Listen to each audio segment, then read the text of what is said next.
მერკურის რეტროგრადულობა ადამიანებში აზროვნება მათი არის, რომ მე უკან უნდა დავბრუნდე. რაღაც იქ არის გასარჩევი კიდევ რაღაცებმა. ეს შეიძლება პირად ცხოვრებაში გამოვლინდეს როგორც მაგალითად ხელახლა მიწევს რაღაც შეთანხმების გადახედვა. შეიძლება ვიღაცასთან უკვე დავდე ხელშეკრულება და იქ რაღაც პრობლემები წამოვიდა და ისევ ხელმეორედ მიწევს მის გადამოწმება. ეს არის რომ აი ორჯერ სამჯერ უნდა გადავამოწმო რაღაცაში რომ დავრწმუნდე და მაგიტომაც არის ხშირად პედაგოგებში რეტროგრადული მერკური. ყველანაირი რეტროგრადული მერკური ესე ვლინდება სადაც არ უნდა იყოს. რომ მაგალითად მე თუ მაქვს პედაგოგიკაში სფეროში ხო ჩემი მერკური ჩართული და ნუ მერკური ეს ინტელექტი არის, ეს არის საუბარი, ეს არის ინფორმაციასთან მუშაობა ზოგადად. მესამე სახლიც იგივე არის ჩვენთან. და რეტროგრადულობა როგორ ვლინდება ერთი და იგივე შეუძლია ადამიანს ასწავლოს წლები 40 წელი იყოს პედაგოგი და ერთი და იგივე ასწავლოს და ეს არ წყინდება.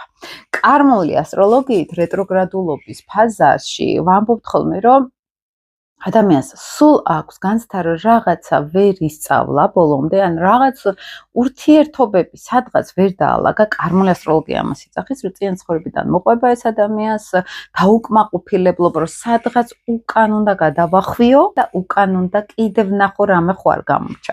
ფსიქოლოგიურ ასტროლოგიაში ვამბობთ ხოლმე რომ ოჯახურ ველში მერკურს მაინც არ იყენებდნენ, არასწორად იყენებდნენ, რომელიც შეთანხმებები გროვდებოდა და არ ხდებოდა ამისი მაგალითად განხორციელება, ან სწავლა არ მიყავდათ ბოლომდე გენეტიკურ ხაზგულისხმობა და თითქოს ვალივით აქვს ადამიანს ახლა.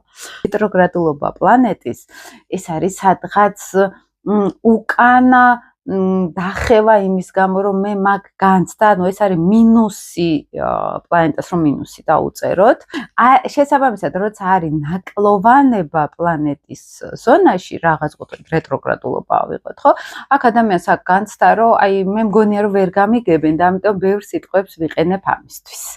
ბევრნაირად ხსნი, იმიტომ რომ მგონია რომ ვერ გებულობენ და ზუსტად ამიტომაც ვერ გებულობენ ამ დროს ხოლმე ისე სწორად, როგორც უნდა ხოლმე გამოხატოს.